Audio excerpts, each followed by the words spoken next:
This is from Patilla in the day, Natsera mbanirizaako abagalwa balungi abampuliriza ku FFJ muje bali jona gye mutusizaako engalo olunaku olwalero mawulire mpise nagana kumerere era nga ntandikide ku mawulire ag'omukulu amanyiddwa nga Brono ono agenze maaso kubanga ate atubikira mama wa muwala we amanyiddwa nga Briella yasa agenze maaso kubanga ate akikola ng'ayita ku mitimbagano gye era nga obubaka bwe bubadde nti worst day of my life, rest in peace mama Briella, you fought a good fight, you have left a big gap for me and Briella, may the good Lord judge you with mercy till we meet again. Bwati wagenze maaso kubanga ate akikwasaganya munange omukyala mukama katonda amujjuludde naye nga ajjukira nti ba social media in-laws bangi babadde bagenda maaso okubuuza omukulu amanyiddwa nga Brono nti mama kikaaba ali watu mulabeko tulageko ku mama w'omwana oyo olusi wa postinga bakyala mu saloon abaana ne bagamba nti oba yono mama oba yono kwegamba nga bawulira baagala bamulabeko jjukira nti yagenda maaso kubanga ate atwanjulira muwala wono gye buvuddeko awo ebbanga sidde nnyo. Yes ife tujje tulabe nti Brono alina omwana era nga basinga obungi bagenda maaso okukyewuunya ne baga bulijjo inayo n'omwana naye nga omwana nga bw'omulaba bw'ati omuto ddala maama Mungu amujje mu bulamu bw'ensi eno kitalo nnyo kitalo ddala omubiri gw'omugenzi guwumule mirembe n'omwoyo gwe guwumule mirembe. Ate mu mawulire go amalala agava esaidi eno nageera si malungi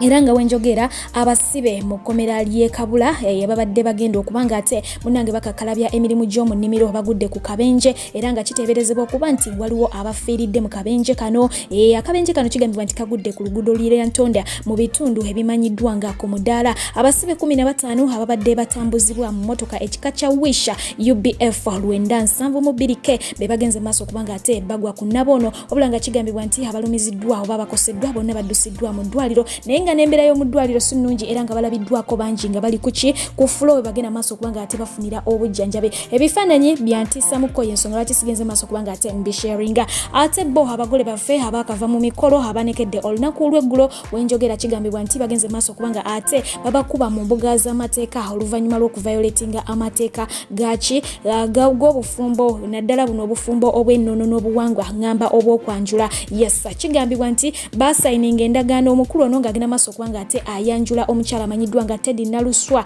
ya mu kwanjula awo naye nga endagaano ebadde tinaba kubanga ate emenyebwawo n'agenda maaso kubanga ate akola obufumbo obulala so mu mateeka tekikirizibwa era ng'agenda maaso kubanga awere nemba n'omusango guno ye mukulu amanyiddwa nga Male era oyo omulambirira yagutuddemu era ng'agamba nti avunaana Susan okwanjula omusajja omufumbo mu maka ge waabwe. Yes Susan bamukubye mu mbuga z'amateeka ate nga wonawo tuvuddewo ye omukulu amanyiddwa nga Djjacob omutuze naye bwatyo ali mu kulajana era ng'ono ali mu ggwanga ali mu UAE mu kibuga ekya Dubai wabula nga kigambibwa nti akwatiddwa era nga amazeeyo ebbanga eriwera. Awandiise ku Facebook page ng'agamba nti kati ziweze ennaku 4 bukyanga nkwatibwa era n'ensibibwa waneeno ku Dubai Airport Terminal 1 n'agamba nti nze gwe mulaba sirya bulungi seebaka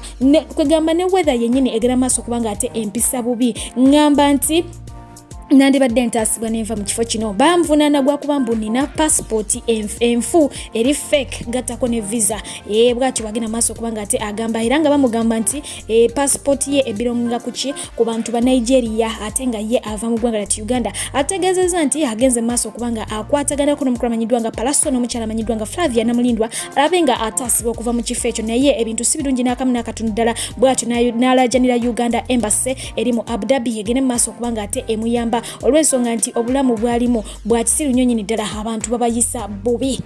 Kinajjukira nti omukulu oyo chairman OC3 Bunnamwaya division embeera y'obwetyo bweri esaidi eyo naye nga wotuvuddewo lyo eggye lya UPDF ligenze maaso kubanga ate liraga obwennyamivu bwe liyina eri gavumenti ya United States of America oluvannyuma lw'omukulu amanyiddwa nga Major General Abel Kandiho ng'oyo Chief of Military Intelligence mu UPDF okugetinga sanctioned financially. Bwenjogera bwentyo kikyentegeeza abakulu okuva mu United States of America bagenze maaso kubanga ate bamu bamuggyako buli kimu ky'omanyi eky'obugagga naddala ebikwatagana mu nsimbi bwe ziba banka bazigadde bwe kaba ka bizinesi bakagadde buli kimu ekyo kye bwe gaba mayumba batutte yes mu nsi eyo ey'Amerika ne Europe okutwaliza wamu yonna okitegeera bwe batyo bagenze maaso kubanga ate bamusannyalaza mu bufunze bwe kubanga ate abadde alina byagenda maaso okuteekamu ensimbi takyayinza kubanga bamwavuwaza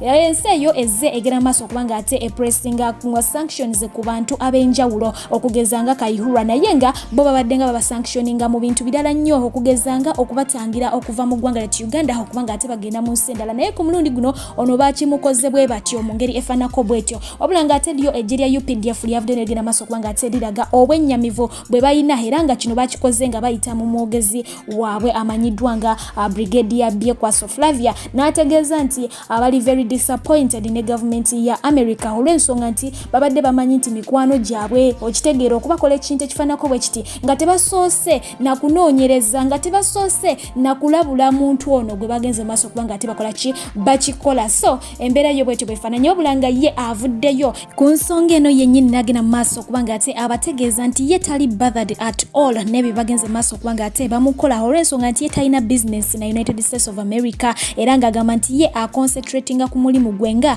kifuwaki wa military intelligence mu UPDF bw'atyo n'ategeeza nti okwo okutiisatiisa kwonna tekugenda kubanga ate kumujja ku mulamwa olw'ensonga nti emirimu gy'agenda maaso kubanga ate akwasaganya gyetaaga omuntu okubanga ali much concentrated yes bw'atyo n'abategeeza nti agenda kubanga akkiriza diversions ezo era n'agamba nti ebyo bagenze maaso okumukola bikolebwa bannabyabufuzi wabula ate ye si munnabyabufuzi bw'ategeezezza wabula nga ye omukulu amanyiddwa nga Robert Kyagulanyi Ssentamu muyite Bobi Wine gano olwamugudde mu matu mwana tute yasirise yavuddeyo n'agenda maaso okubanga ate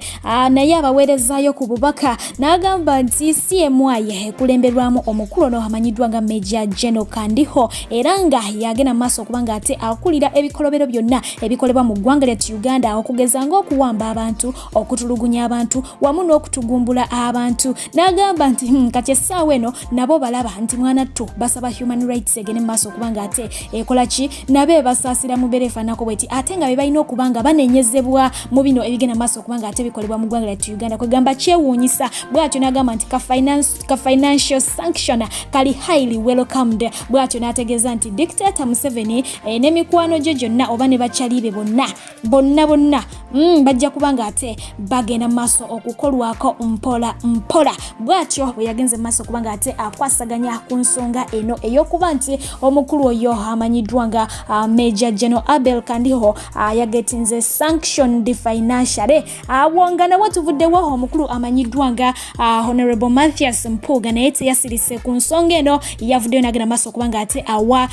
point ye oba view ye ku nsonga eno yennyini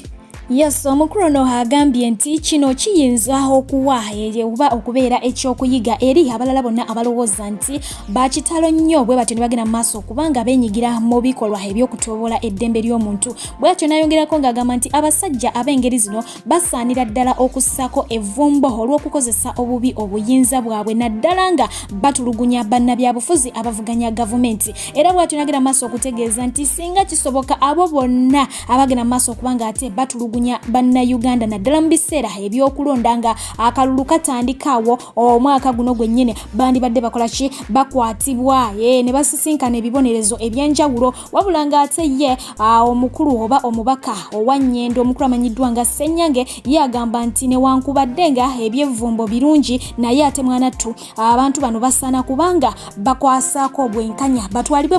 mu mbuga z'amateeka babeere nga babalamulira eyo ye bw'atyo bw'atesa ye omukulu amanyiddwa nga Robert Kyagulanyi Ssentamu olunaku olw'eggulo twamulabye nti yagenze maaso okubanga ate abatuula wali eri ku ofiisi yaabwe ab'ekibiina kya National Unity Platform bonna wabula nga yavuddeyo n'ategeeza ebimu ku ebyo ebyagenze maaso okubanga ate byogerwako era ng'essira okusingira ddala balisimbye ku nsonga nnya zeyagenze maaso okubanga ate atumenyeramenyera era nga ensonga esookera ddala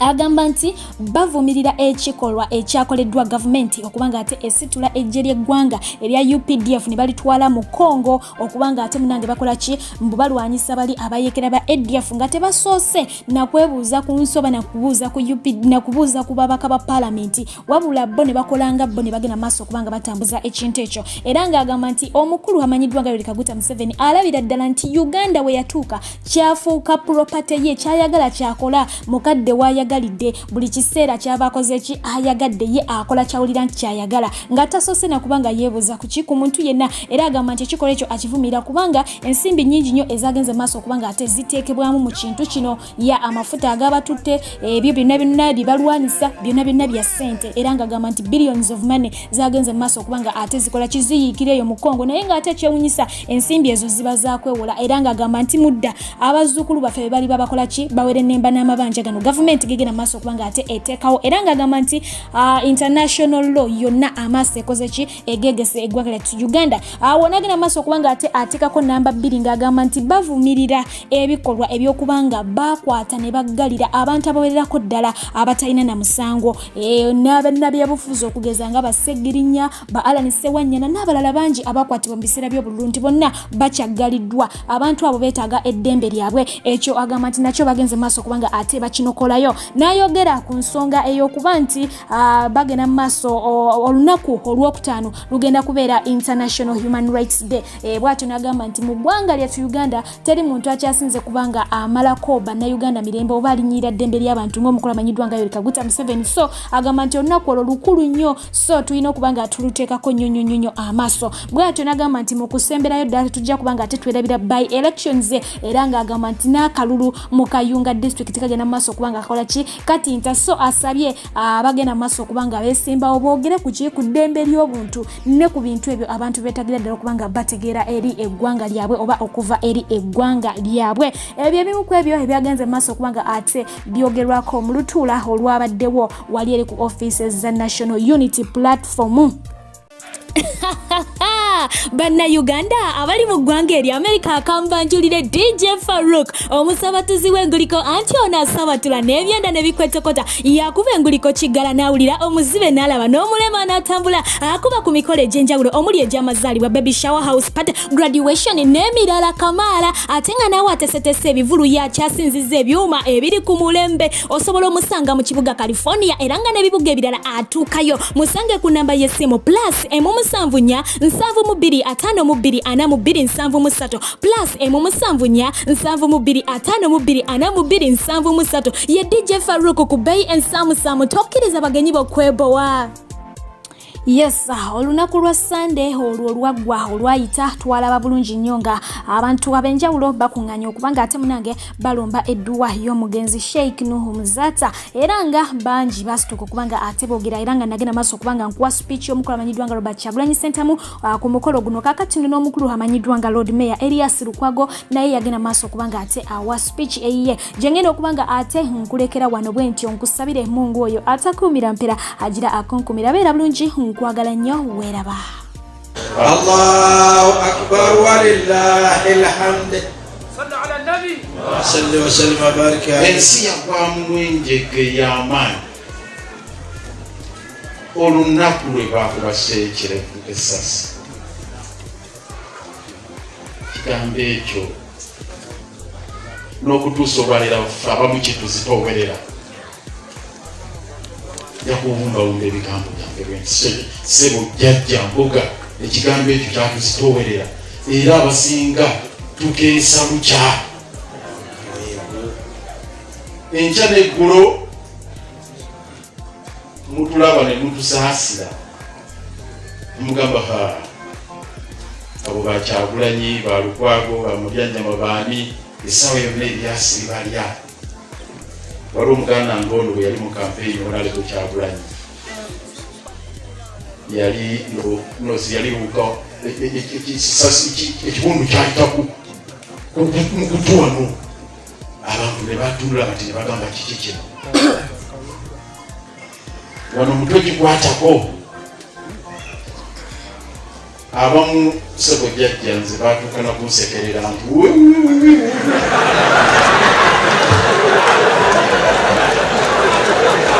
n'akaana akato omukyala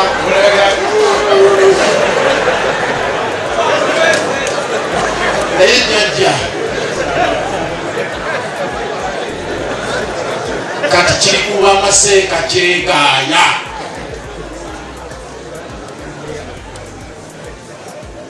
seeka kirevu nojja n'omukwata noga nti abadde adduka ng'olina amagye na buli kimu olina kino olina kiri mbadde nzija wano nabya akatambi n'entye nengamba tuli mu bulabe bw'amaani bino bitumira ku bitimbagano simanyi gye binaggwera ngoli omusajja omukuti bamusibye akandooya oli akampeereza bwebamukwakiddeko nemugamba gwe bamubuuza mu luswayiri nti oli waki ndi UPDF watandika ddi bwe ani komanda wamwe ani abateekamu ensimbi nolyogeza okuyega nti ani komanda wamwe nti Eriyasi enyumba ekiddako Eriyasi ani lukwako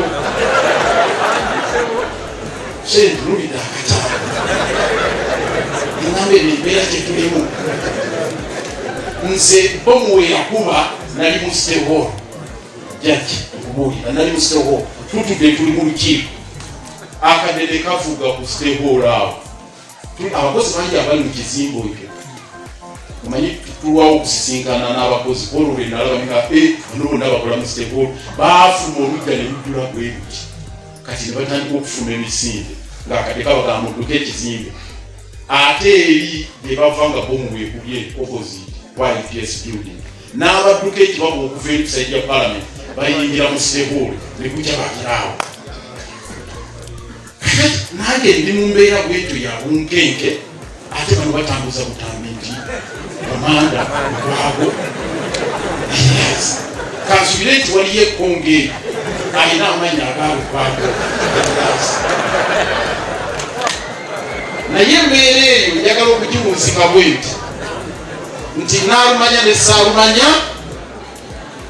era nange siyinza olwaleero ga nti biba bye bigambo byange bisebye tuyinza kumanya naye naalumanya ne saalumanya nja kusaba kimu kyokka muzaata yakisabanga nnyo muzaata yakisabanga nnyo nja kukisaba nti muffe mu bantu mubeera mu bambega mutwalenga obubaka obutuufu manyi bulungi nnyo nti seeka kirevu